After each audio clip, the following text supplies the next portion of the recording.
Welcome in, everyone. I'm the real John, and with another year come and gone, I didn't want to get too far into this one without taking care of the year-end lists first. But even besides my own personal struggles, it seems like my entire adult life has seen every year ending up worse than the last one in some way.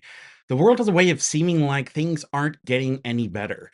At the same time, even in the wake of the powers that be making everything worse for the rest of us, there are thankfully just as many signs that we're still out here for each other in spite of them. Things may not be great right now, or even for the foreseeable future, but we'll make it through this together. As for the movies of this past year, we had quite the glut of good releases. The year itself may have sucked, but the movies we had to help us through it were aplenty. I'll be keeping the same format I started last year, where instead of a numbered list, I'll have some honorable mentions, 14 releases split up into different categories that I loved from the past year, and then one movie that I consider to be the best movie that I watched from the last year. I've also stopped fighting against calling these my best and worst lists for the year. I've always fought with that terminology just because I felt like I was speaking for the state of movies as a whole, or like these were the objectively best and worst when I used those terms, even though other reviewers and critics have been using them since forever. But I always felt like these lists were always subjectively my favorite and least favorite movies from any given year. But over the last decade plus of avoiding it, I haven't found anything better that stuck, so we'll just go with what people know best. Without further ado, these are Deer and Projector Lights Best Movies of 2025.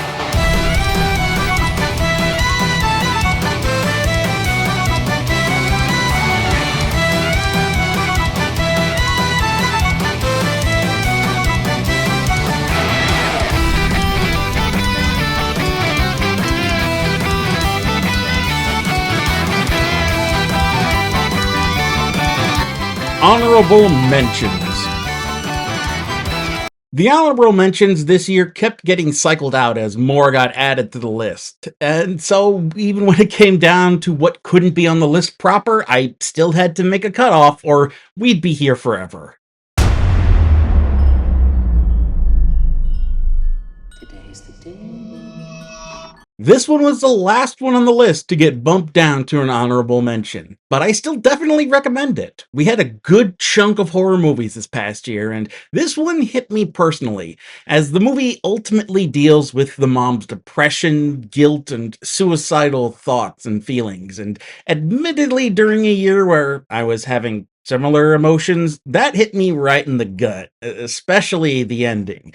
On top of that, I felt the cast was great, and the filmmakers made great use of what limited space they had by relying on light and shadow. Blumhouse's approach is heavily reliant on the skill set of the filmmakers they hire, and in this case, they came out with some gold. Another horror movie that sadly got bumped down from the list proper. This one is probably the only good shark movie we've had since Jaws, if for nothing else than the fact that the sharks aren't the killers here. It turns out it's man. You see, Jai Courtney, who can do way better than what he was given as Boomerang Man in either Suicide Squad movie, uses his boat to trick young tourists, mainly young women, out to sea as part of a diving with sharks attraction, and then feeds them to the sharks as he films them. This time around, though, he didn't pick up just any tourist. He picked up an American expatriate who refuses to give in and fights back at every chance she can, leading to this tense game of cat and mouse between her and Courtney for control over the situation, right up until the very end. This is the kind of pivot shark films have been needing. Not just another Jaws ripoff, but a genuine twist on the genre that we haven't seen before. Though I'm sure that won't stop studios from pumping out more Jaws ripoffs.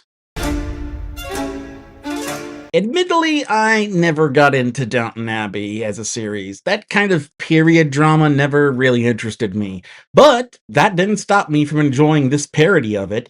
From the demented minds of Jimmy Carr, his brother Patrick, and the Dawson brothers comes the second best parody movie to come out in years. More on the best one later. Whether you have casual or obsessive knowledge about period dramas like Downton Abbey, this movie has enough wordplay, slapstick, raunch, and over the top gags that you're bound to have a good time. Yeah, surprisingly, Bong Joon-ho's latest got knocked down to an honorable mention. I think the main reason it's not higher is the second half kind of falters and loses the momentum set up by the first.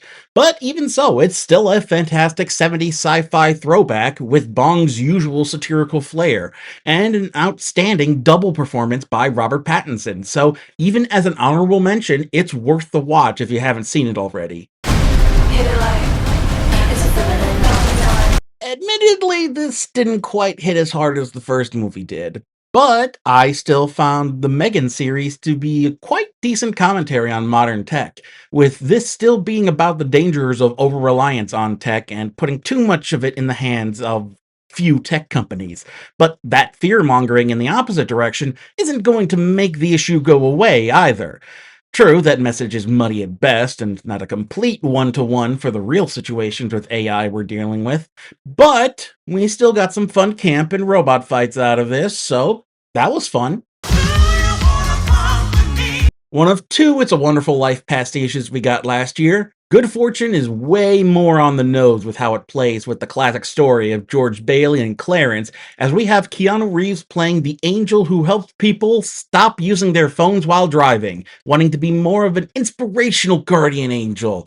Except when he tries to do that on his own, he completely mucks it all up. What follows is a story that's a realistic commentary on wealth disparity, human connection, and what gives life meaning in our late stage capitalist nightmare of a society. It's genuinely heartwarming at a time we really need stories like that. Marvel Shill incoming! In all the time I've been a reviewer as a VTuber, I haven't really had the chance to go into just how much the Marvel Cinematic Universe has meant to me.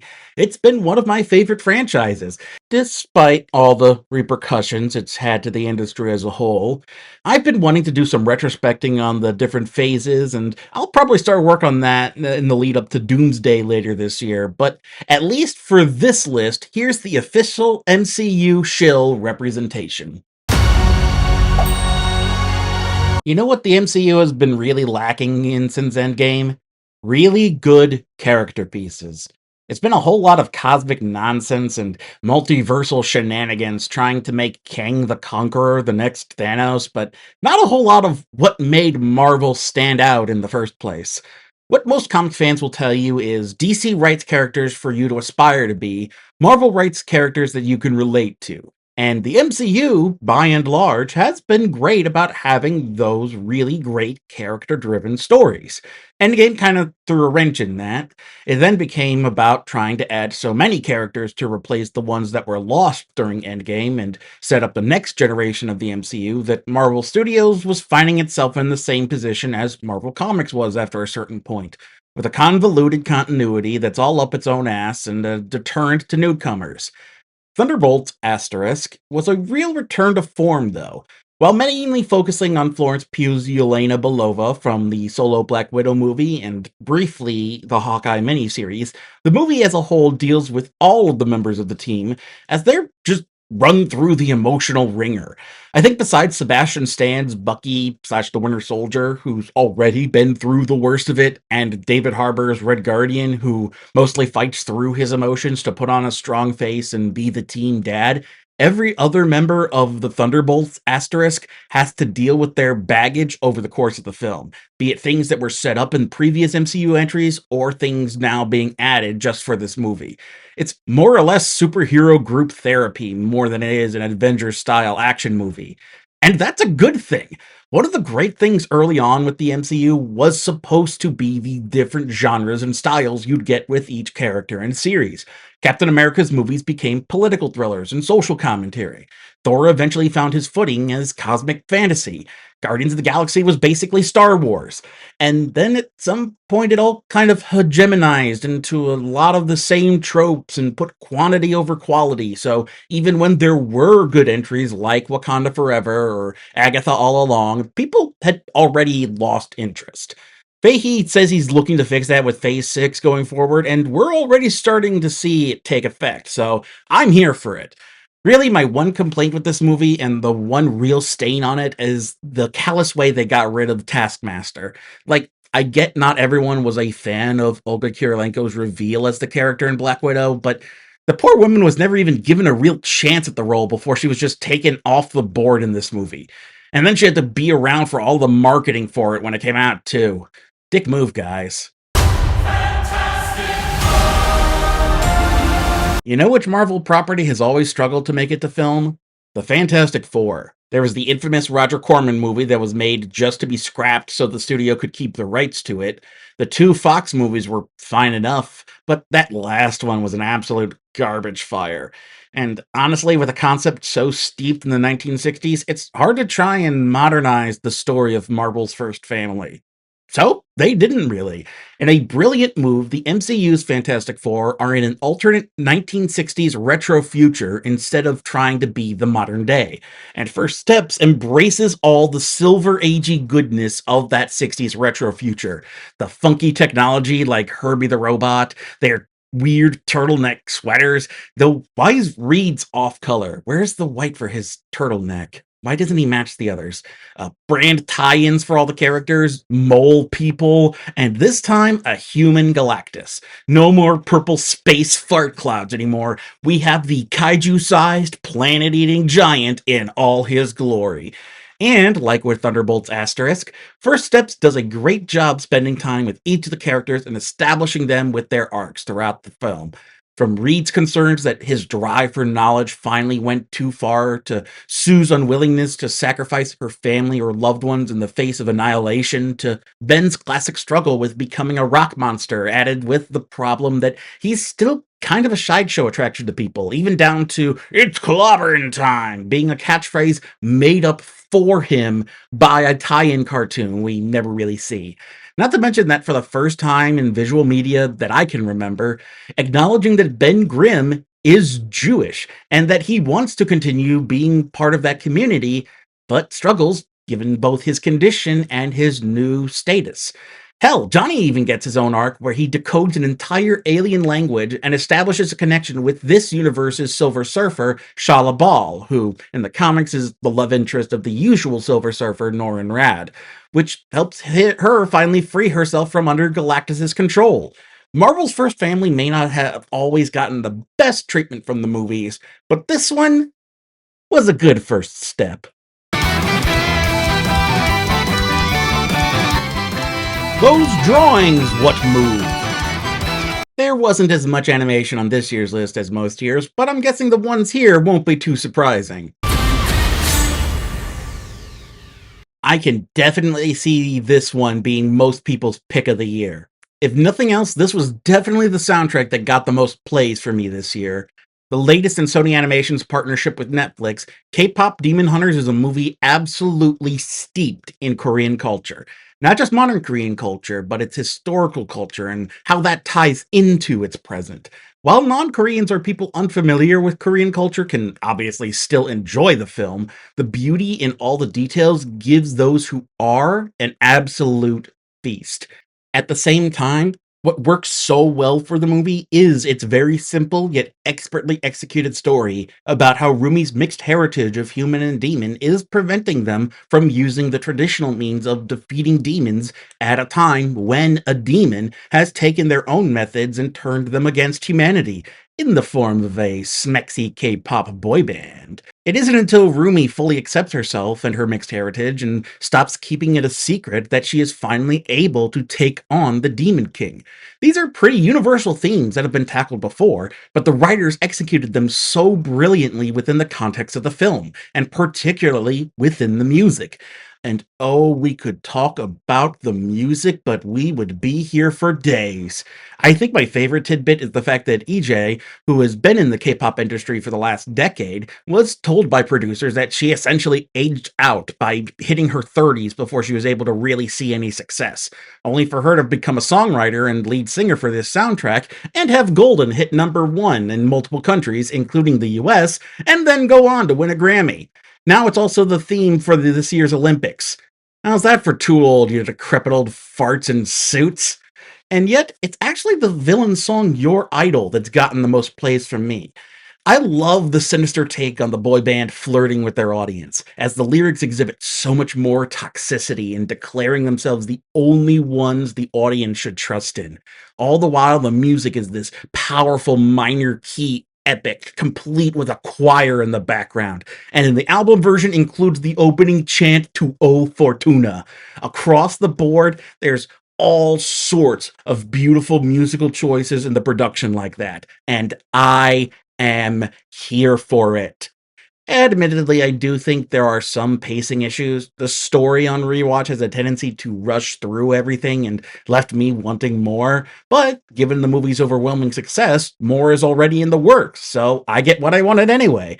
Just leave any live action remakes out of it. You don't need to pull a Disney on us, Netflix. Unless you plan to go full K drama with it, that would be interesting. Speaking of Disney, as they've become the corporate cultural hegemony, they've also lost much of their creative spark. The double dipping of their old IPs by making live action remakes while undercutting anything new or innovative from their animation teams is eventually going to leave the company with no more nostalgia left to mine for people as they've sought out other outlets of revenue. At the same time, Zootopia is one of their IPs I've been wanting more from since it first premiered. I love the setting, and for the first time since I was a kid, it had me thinking up entire scenarios that could be done for a spin off TV show. Yeah, fun fact about me in high school, I cooked up entire spin off series ideas for Lady and the Tramp and Bambi following their direct to video follow ups. I think I still have the notebooks with those ideas stashed around here somewhere, too.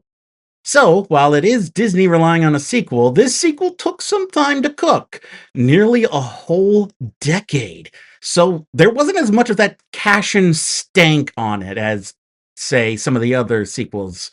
But what also helps is, like the first Zootopia, the sequel wants to tackle a much heavier topic than you would expect from a kids' movie. And honestly, I think it handles the chosen topic better this time around by keeping it to mainly one specific issue instead of a bigger, broader one.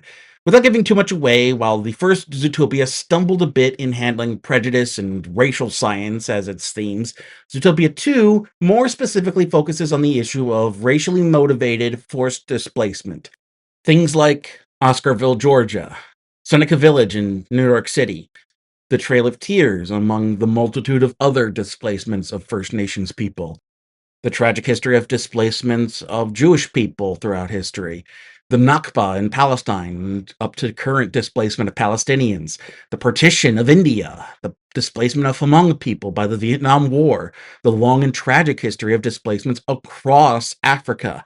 No matter where you are in the world, there will be a story local to you about an ethnic minority forcefully displaced from their land, be it out of sheer hatred or in the name of progress, or worse, in the name of profit.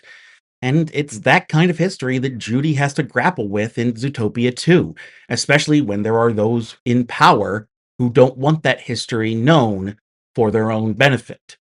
Hey there, it's Editor John here with a quick note. In the time it took me to get this video finished, I had the chance to watch this FD Signifier clip on the movie, and while he does make the mistake of referring to David Strathairn's character Milton Linksley as Ebenezer, which is a Hebrew name that refers to a location from the Book of Samuel, and paints a Christmas Carol in a much different light when you realize that, which, if that was the case, would raise deeper concerns about the writing process of this movie. FD does make a good point in that the Linksleys, while mainly representing old European wealth and white supremacy, are used and spoken of in ways that, to certain audiences, could inadvertently invoke anti Semitic dog whistles, which, while I assume was never the intention of the filmmakers, shows why intersectionality and solidarity is so important in knowing how to navigate these complex issues without inadvertently throwing other marginalized groups under the bus in the process. So he does make the mistake of assuming the villain character is a more overt anti Semitic trope, but the point still does stand that in the wrong, in the wrong light, it does elevate certain dog whistles that just do not need to be elevated at this point in time or ever, really. And it's why understanding all of the different dog whistles for bigots is so important. So just keep that in mind with the movie as well. At the same time, Zootopia 2 does suffer a bit from relying a little too much on reference humor than the first movie, like having some references in place to coincide with how commercial and branded modern society is, sure. And I'll admit there was a quick Lady and the Tramp reference that got me good when it happened, especially in the context of how it's referenced. But when the movie has an extended Shining reference with one character, and there's a bunch of movie quotes that get referenced for no real reason, it feels like someone forgot what made that last movie's humor work so well. At least the Silence of the Lambs reference was cute and short, although apparently it was supposed to be even longer. But that kind of highlights my point. The funniest jokes weren't the references, they were the character driven ones or the ones that subverted expectations. The first movie had quite a few references, but it didn't rely on them so much the way that the sequel has. But I'll take a glut of eye rolling references for the humor and for a well meaning and thought out social commentary if I have to. And so far, as messy as they may be, I'm glad that we have both Zootopia movies. Spooky, scary Skelefilms. For saying that I'm not all that much into horror as a genre in last year's videos, a good chunk of my favorite movies this year were all horror movies. I don't know if we just got a better crop of releases or if I'm starting to turn around on the genre or what, but in any case, here are the ones that I enjoyed from last year. I would not be shocked if this flew under the radar for most people, but it's definitely worth checking out if you missed it. This co-production between the US, the UK, Ireland, Iceland, and Belgium is one of those horror stories about everything going wrong during a particularly bad winter. It's one of those stories where the elements are already bad, and then to add to it, the people are getting freaked out by what seems to be a supernatural presence. The film makes amazing use of the harsh landscape too, as it was filmed and set in Iceland, and the rocky beaches and constant fog make for the perfect setting. The story, for those who are interested, follows a small, struggling fishing village who one day notice a shipwreck by what they call the Teeth, an array of large, sharp rocks jutting out of the ocean off their coast. But even though some of them do want to help, they don't have the means to do it.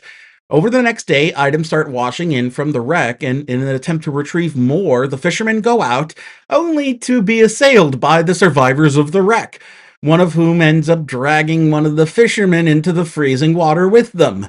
Soon, the bodies of the shipwrecked sailors start washing ashore, filled with eels, and the town's elder warns they might turn into Draug, a kind of revenant zombie-like spirit of those who died horribly. Thankfully, the next day sees them finally bring in a successful haul of fish for once, only for their whole supply to disappear overnight, along with the town elder. Tensions flare and fears of the drow rise among the men, and the town's leader, a young widow, must try and stop whatever's behind all of this. Or is it just all in their minds? There's a bit of gore for those on the squeamish side, but if you're more into the psychological side of horror, this is right up your alley. Speaking of the psychological side of horror, how about a whole character study about dealing with familial and inner demons? Then here's a Hulu original for you. Yeah, a Hulu original of all things. You really can never tell where you'll find some gems these days. Starring Kelly Marie Tran in one of her best roles of late, Control Freak centers on Val, a daughter of Vietnamese immigrants and a very type A personality, let's call her. She's very particular about how things should be done in her personal life, while professionally she's looking to go on tour for her new book as a motivational speaker. And yet there's this constant itch in the back of her head that she can never seem to get rid of, no matter how hard she scratches. A problem arises when Val needs her birth certificate to complete the paperwork for her tour in China, which means talking to her estranged father, an ex-soldier, I'm assuming for the South if they moved to the US after the war, but the movie never really specifies which side they were on. Not that it matters. But the father became a drug addict after he killed her mother and is now a Buddhist monk. Her father gives her her birth certificate, but also tells her of a Vietnamese folk spirit known as a Sanshi, who live parasitically off the misery of their host bodies. Val ultimately dismisses her father and tries to return to her life, only for everything to deteriorate around her. Her relationship with her partner starts falling through, she has a breakdown on live TV, and to make matters worse, she's managed to scratch herself a literal hole in her head, where that itch has been. However, Val is convinced, especially after one last confrontation with her father, that this is the Sanshi her mother dealt with while she was a child, and so decides to exorcise it herself by whatever means necessary. Admittedly, Control Freak may not be peak filmmaking. It's, fairly standard when it comes to the production quality and whatnot, but I mainly loved it for Tran's performance as Val, and the fact that we had a story involving Vietnamese culture in America, since that's one of those cultures that so rarely gets any representation in film. Granted, I can't speak to how well Vietnamese culture is represented. I will gladly defer to what other Vietnamese people say on it, but as of making this video, I found it a very compelling watch. Obligatory Wicked section. Yeah, Wicked Part 2 is on the list, and I didn't have anywhere else to put it, so sue me. I said in my top movies of 2024 video when covering the first Wicked movie that this one was going to be more of a challenge. This may be a personal thing, but I always found the second half of the musical to be the weaker half. All of the real bangers are in Act 1, and Act 2 is more of the thankless job of setting up the events of The Wizard of Oz more than anything else. That said, the film does lean on the real strength of Act 2, the cathartic moments for Elphaba and Glinda. It's in this half of the story that Elphaba is forced to see that in all of her efforts to enact change, they'll never come to pass, and that things are too poisoned against her, while Glinda is forced to see her happiness shatter, and in an act of pettiness end up driving away her true friends, only to find that the power behind her position is cold and cruel, as Elphaba had told her it was. And yet it is only through each other that their dreams will finally come true. It's through Glinda that Elphaba came to befriend Fiyero and was able to find the kind of love she thought she never would have. And it was through Glinda's charm and appeal that the systemic changes to Oz that Elphaba wanted so badly and that needed to happen were able to. It's all very bittersweet, but in the end, they did each get what they always wanted. They even managed to thread the needle with Nessa Rose, which was the big thing I was worried about. While the stage play has Nessa miraculously cured of her disability, there was definitely no doing that with movie Nessa's disabled actress. So rather than make it so that she can walk, Elphaba gives Nessa essentially the Uncle Albert from Mary Poppins ability of floating when she feels pure joy. Only for Bach to come in and say, "That's nice, I'm gonna go shoot my last shot with Glinda before she marries Fiyero," and undo the whole thing. We don't know for sure if Nessa even retains that ability because we never see her happy again while she's alive. Admittedly, I can't say if that completely fixes it, but it's at least better than curing her of her disability. Speaking of Nessa and Bach, like with the stage musical, the movie has to do a lot of setting up for the events of The Wizard of Oz. So Nessa needs to get squished by a house, Bach needs to get made out of tin, and Fiyero needs to get stuffed with straw by the movie's end. And meanwhile, we have, of all casting choices, Coleman Domingo as the Cowardly Lion for literally one scene worth of dialogue. The only reason I can figure you get a name and talent like that for one scene of dialogue is we're prepping for a full-on Wizard of Oz adaptation next, and he'll be carried over, because otherwise that is such a waste of your Coleman Domingo. More than anything, with this part 2 out, we can have the full musical experience in one sitting with a 30-minute intermission the way it was intended. Oh, if I'm right, and the next one is a Wizard of Oz adaptation, we could go the next step and cut in parts of Wicked for Good that happened during the Wizard of Oz and tack that onto the first Wicked movie. Call it the Wicked Wizard of Oz cut. See, remakes can be good sometimes. One of my biggest sticking points when it comes to critiques of Hollywood is when remakes are treated as inherently a bad thing. I talk about the Planet of the Apes rebooted series as being one of my personal favorites, and John Carpenter's The Thing and David Cronenberg's The Fly are both incredible remakes. I get that they're kind of oversaturated in the hands of corporatized Hollywood, but in the right hands, a remake can take an old IP and make it just as relevant as it was when it came out, or even add something new to it. And we have some really good remakes from that came out this last year, but I wanted to focus on one in particular in this section. Remember way back at the top of the video when I mentioned there being an even better parody movie this year than Fackham Hall? Well, this is it. Admittedly, in going back to rewatch the Naked Gun movies, there's a lot that doesn't exactly hold up, which tracks since comedy is the genre that ages the quickest, and a lot of parodies rarely stand the test of time. So to try and bring back the series at all at this point feels like yet again digging another IP out of the mothballs for a generation that doesn't really need it. And yet, those mad lads went and did it. They made a Naked Gun movie in 2025 without any overtly transphobic, racist, hateful jokes that maintained the manic style of the original series and in a lot of ways improved on it. They found a modern day equivalent for Leslie Nielsen, a once well regarded dramatic actor, now subverting that reputation by playing the straight man in a farce, in Liam Neeson, and that really built on what came before while never feeling wholly beholden to it either. I don't think I genuinely laughed at a comedy as hard last year as I did at The Naked Gun. Just about every joke they did found a way to land for me. Even the out of pocket non sequitur segment with the snowman. If you know, you know.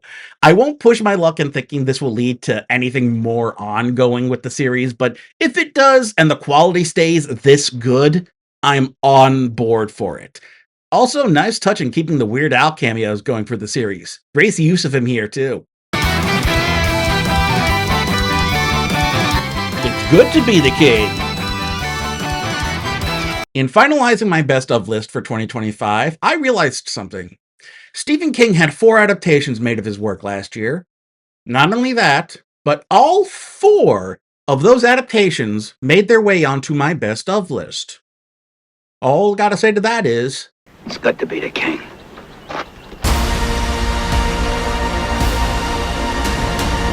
I mentioned that we had 2 It's a Wonderful Life pastiches this year, and this would be the other one. While Good Fortune's ties to Frank Capra's classic were more direct in the whole guardian angel and hypothetical life swapping, the Life of Chuck's ties are a lot more obtuse. It's more the same vibe of how one person's life can make an impact on the world.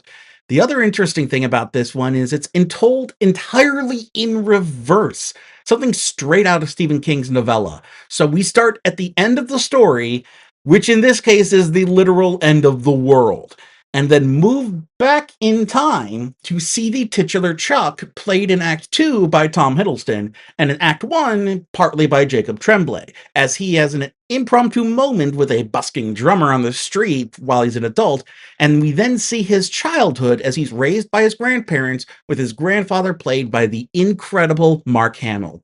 Won't be the last King adaptation from last year he'll be in either.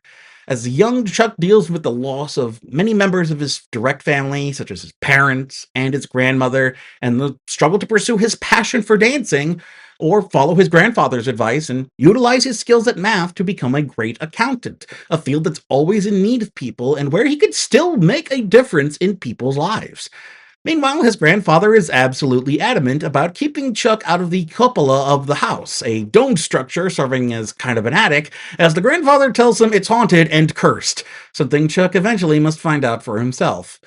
Admittedly, I kind of wish the second act was a bit stronger. I never quite got how that busking scene where Chuck rediscovered his love of dancing led to the Act 3 of having his name plastered everywhere like it was, even given what Act 3 hinted at about the universe of the story. I just felt this lack of connection between those 2 parts when I watched it. Maybe a rewatch will show me what I was missing, and that'll help connect the 2 better. But even as is, The Life of Chuck is a fantastic musing on the very nature of existence and the meaning of life, We don't always get movies like this, let alone two of them in 1 year. But if you haven't yet, I can't recommend both. Modern day, It's a Wonderful Life takes enough. While the previous King adaptation was much more of his Hearts in Atlantis, The Green Mile, supernatural drama storytelling, let's not forget, old Steve is a master of horror, and this next one is a reminder of that. Granted, this is the one time I did go back and read the short story after seeing the movie, and honestly, you aren't missing much. It changes a good bit from the source, and honestly, the source hasn't aged all that well to begin with. But then the movie is especially helped by being adapted by recent horror darling Osgood Perkins, son of Psycho star Anthony Perkins, and while I did dig his taste on Hansel and Gretel, I wasn't as keen on Longlegs as many were, and I thought Keeper was just okay. Meanwhile, Perkins absolutely hooked me with The Monkey. This is quite honestly the best horror comedy I've seen since Tucker and Dale vs. Evil. Perkins' use of camp adds a dark levity to the whole movie that's weirdly charming, and while the kills are gruesome to be sure, they're also darkly humorous. There's a lot of Rube Goldberg in these kills, like if Final Destination took itself less seriously. I think what I love most at the root of this movie is that it's kind of a darker take on the same theme that the Life is Chuck is going for.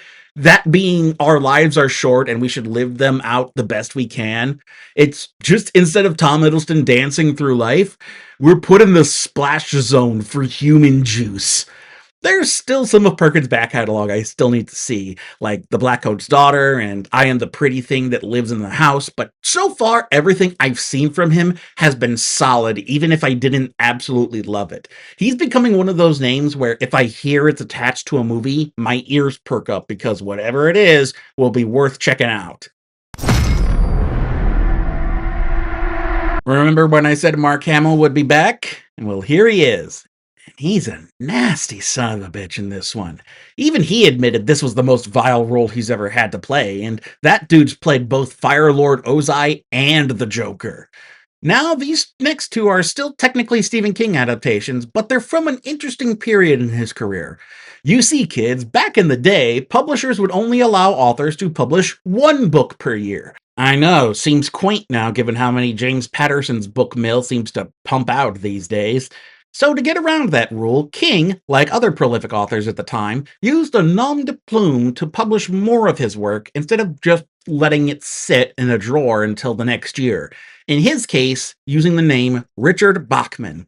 Bachman also served as a means for King to play around in less supernatural and horror-centric genres, which was what he was already kind of becoming known for with the success of his debut, Carrie, and its follow-up Salem's Lot.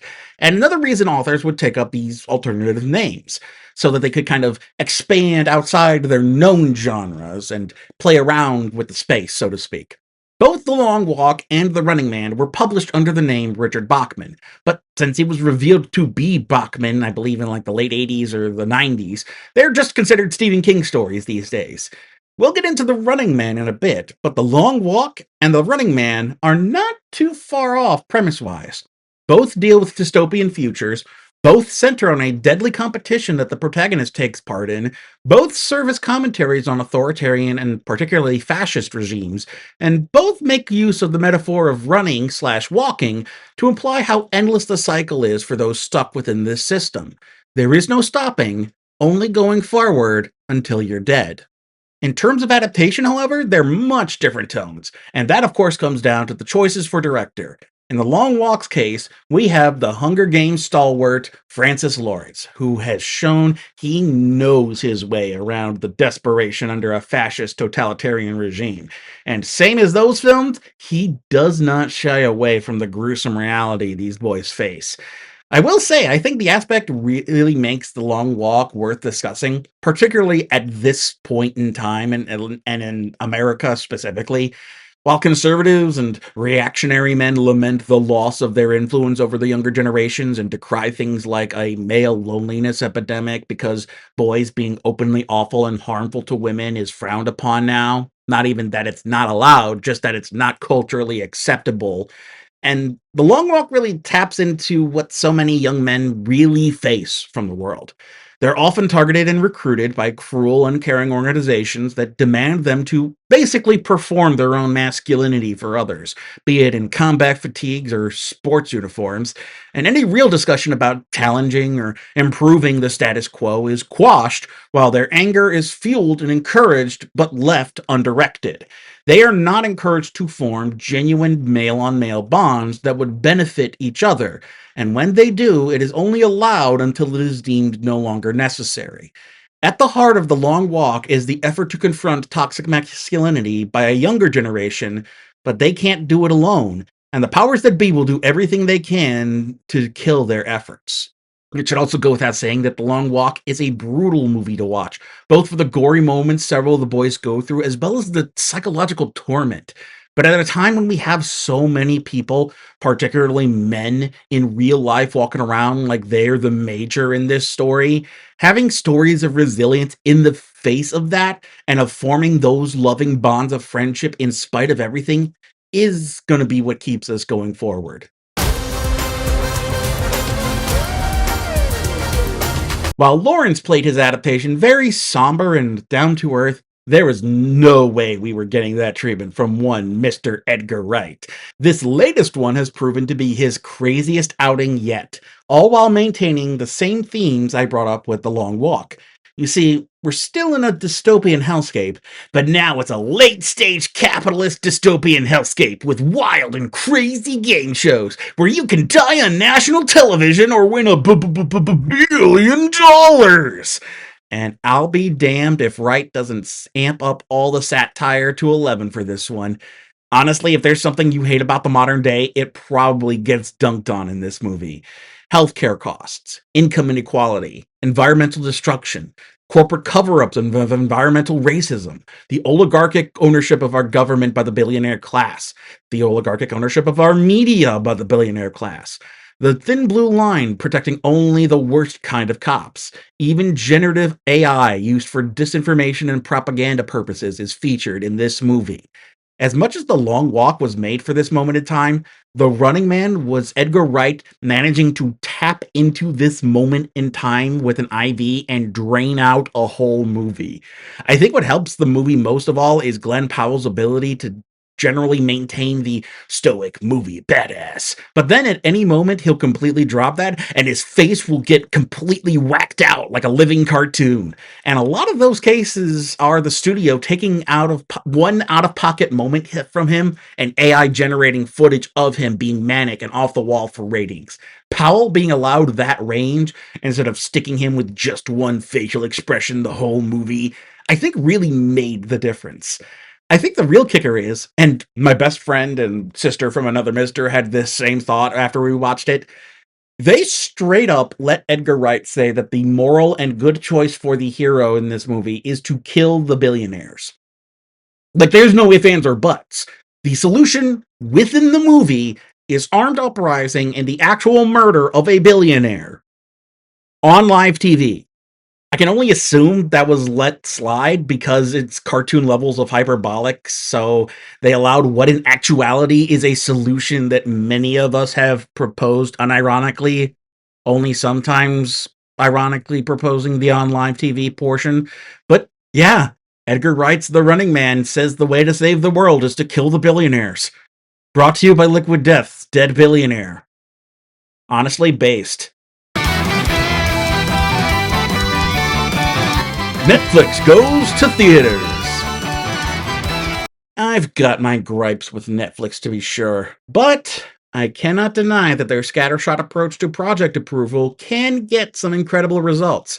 And as they vie for more influence in Hollywood, they've been bringing in certain titles to the movie theaters. We already talked about K-pop Demon Hunters, which had some runs in theaters this last year, but these next two mainly had their runs for your consideration, let's say.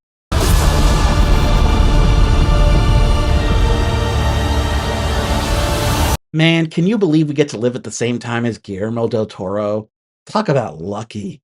Del Toro is one of those very rare filmmakers who you can genuinely call an auteur, a capital A artiste, at least as much as one can be in a collaborative medium like film. Whatever the man touches may as well turn to gold in terms of quality, because I don't think he's had a stinker in him.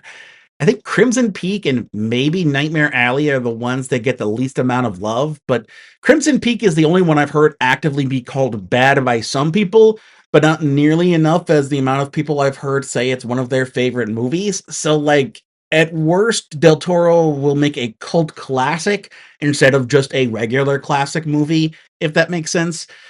In any case, like his last movie Pinocchio, this latest outing with Netflix has allowed Del Toro to adapt a classic piece of literature, and in this case, one of his personal favorites, Mary Shelley's Frankenstein. And he did not disappoint. Admittedly, while there is more from the book in this adaptation, this is ultimately not a direct adaptation of the book and does leave certain bits out here and there and changes some of the aspects around. But by and large, Shelley's version of events stays more or less intact, especially when you compare it to what most people are familiar with through the Universal's classic interpretation with Boris Karloff. We get Victor and the creature meeting up to regale their stories to a ship captain in the Arctic. We get Victor's obsession with overcoming death turn to horror once he's actually able to do it, but unlike so many iterations of the story, we see the creature, here played incredibly by Jacob Elordi, as he struggles to understand anything while living under Victor, and it's only through his friendship with a blind man out in the country that he's able to learn and to talk and read and basically become a fully realized person. And yet, both Victor and the creature live tragic lives. Victor due to his own hubris and ego, and the creature due to the harsh judgment of everybody around him. Both also share tragic star-crossed loves with Victor's sister-in-law, played excellently by Mia Goth. But while she chooses Victor's brother over him and rebuffs his advances, she is also the only one who shows the creature any kindness or sympathy, to view him as a person. And that especially drives Victor mad, as he views the creature as an abomination. But it's Victor's petty anger and ego that leaves him with no one else in his life except his creation. I won't go so far as to say Del Toro's Frankenstein is the definitive version of the story, as, like I said, it does leave certain aspects from the book out and changes others around, but it nevertheless is a masterwork of filmmaking from one of the best working filmmakers alive today. Speaking of one of the best filmmakers alive today, I feel Rian Johnson is at least in that upper echelon. As divisive as it was, I found The Last Jedi to be the most thematically interesting and worthwhile of the sequel trilogy of Star Wars, and outside of that, Johnson has proven himself to be a very excellent filmmaker. I still need to see Brick, but I've pretty much heard universally good things, and Looper was an interesting take on the time travel story. And then there's the subject of this entry, Master Detective Benoit Blanc. Following his departure from Star Wars after the honestly very overblown backlash by weirdos online and within the fan base, Rian Johnson made a throwback to the classic detective mystery stories like Sherlock Holmes and Hercule Poirot, with a focus on the pettiness and spite of the wealthy and well-to-do. First with the family of a famous author in Knives Out, then with the friends of a famous billionaire in Glass Onion, and now with the inner circle of a Catholic church in the upstate New York. I've said before, and I'll continue to say again and again, Ryan and Daniel Craig could make nothing but Knives Out mysteries for the rest of their lives, and I'd be on board with it. Not only have the mysteries themselves all been really fun to solve as you watch the movie, but the real pleasure of each of these movies have been the casts and the dialogue between everybody. This time is no exception, with stellar performances from Josh Brolin as the bitter, bigoted, fire and brimstone preacher of the church and the focal point of this inner circle, Glenn Close as the one lady every church has that basically runs everything, Thomas Hayden Church as the church's gardener and handyman, Josh O'Connor as the young priest sent in by the diocese to revitalize the parish and seen as a usurper by Brolin and his inner circle, and Kerry Washington, Jeremy Renner, Andrew Scott, Kaylee Spaney, and Daryl McCormack as the other members of Brolin's inner circle, and eventually suspects when the murdering starts.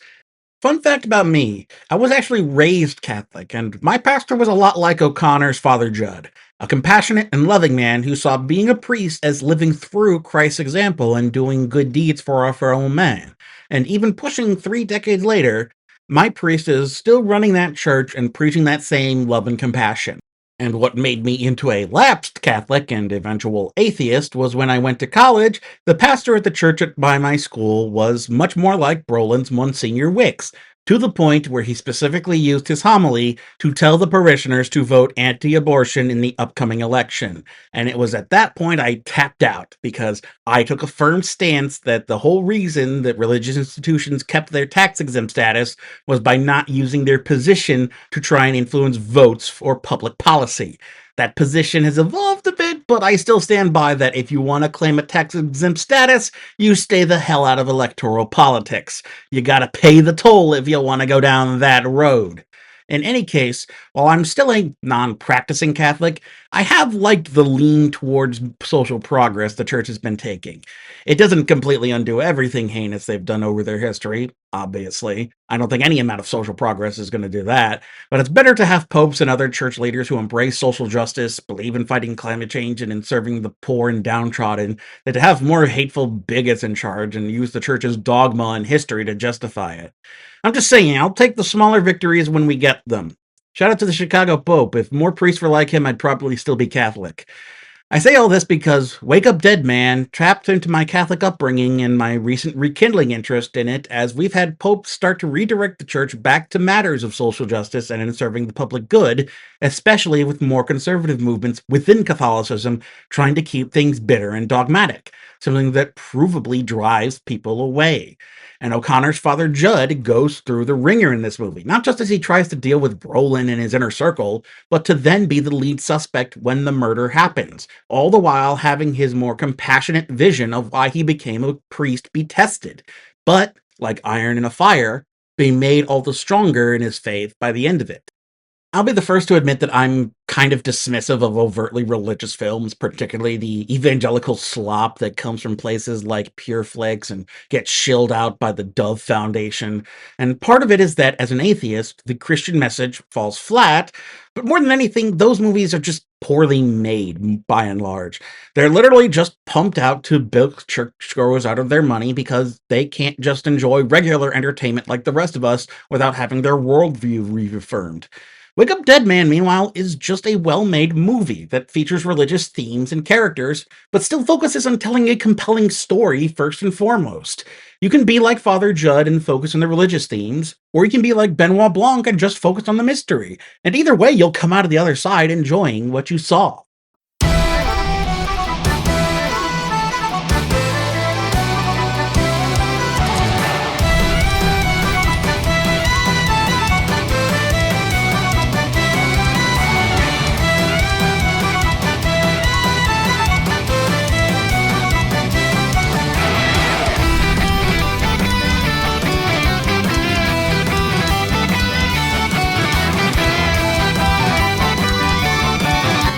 Best Movie of 2025. Some years, the best movie is a prize you find at the tail end of the year.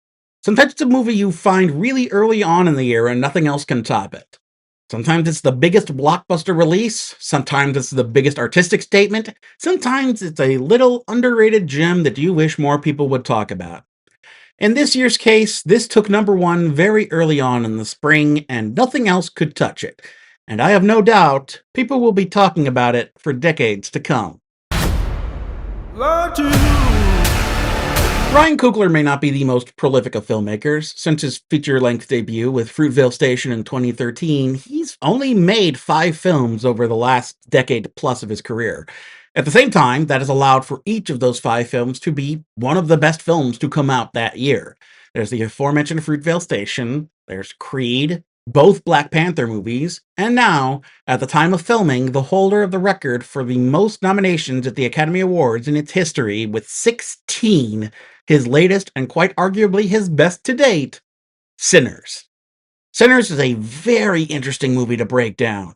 On its surface, it's a bit of a B film about vampires attacking a juke joint run by twin bootleggers in Prohibition-era Mississippi, with many of the people involved in running the joint having to stave off the vampires and try to survive the night. And yet, even on your first watching, you can tell there's a lot more going on under the surface. Coogler explores the transcendental nature of music and how it can reach across time itself, comments on the many struggles black men and women faced under Jim Crow and sharecropping laws and their need for outlets like music and revelry, not to mention the relationships between black people and their white and non-white neighbors and friends, and how strained those can get, especially in a time of crisis. Even with the main villain, Kugler comments on how historically black Americans and the Irish have shared a kind of kinship, as both were victims of imperial and colonial cruelty and exploitation. More than anything, Kugler's take on vampires this time around is fascinating. For one thing, Christian symbols have no effect on them, as though, and this is actually teased in some of the villain's dialogue, they predate Christianity itself, and are therefore immune to any kind of spiritual sway it may have over them. Meanwhile, it's Smoke's wife Annie's practice of hoodoo, which is rooted in practices from the various cultures of enslaved Africans brought to America and the Caribbean, and that was then blended with indigenous American practices and relies on elements of the natural world that was able to do any actual damage to the vampires. Though whether that's because the spirituality runs deeper than Christianity or because it uses physical elements like plants and doesn't rely on holy spiritual elements like faith and crucifixes is up for interpretation. Guess that means I just need to watch the movie a bunch more times.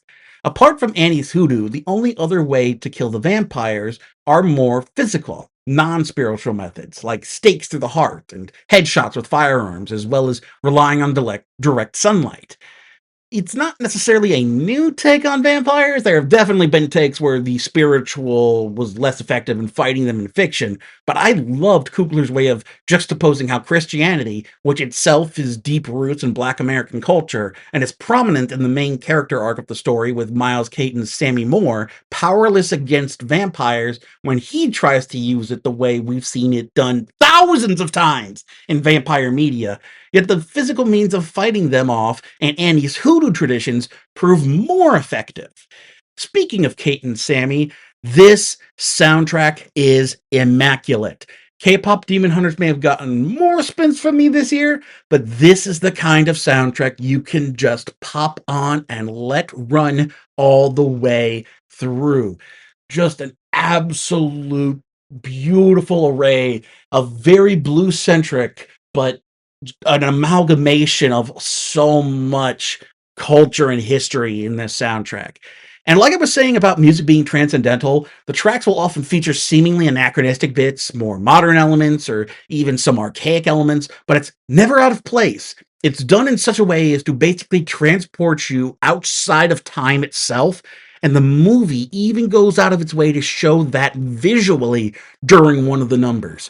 Music is essentially the universal language, and inadvertently what attracts the vampires to the juke joint in the first place, as the head vampire himself is musically inclined and drawn to Sammy's talent. I think my favorite track, though, has to be Rocky Road to Dublin.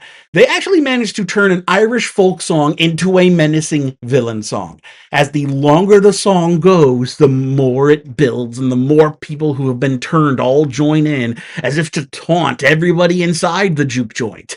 Again, with an Irish folk song, it's like if they tried to make Yankee Doodle Dandy into a menacing villain song, but it absolutely works, and I can't help but love this version of the song.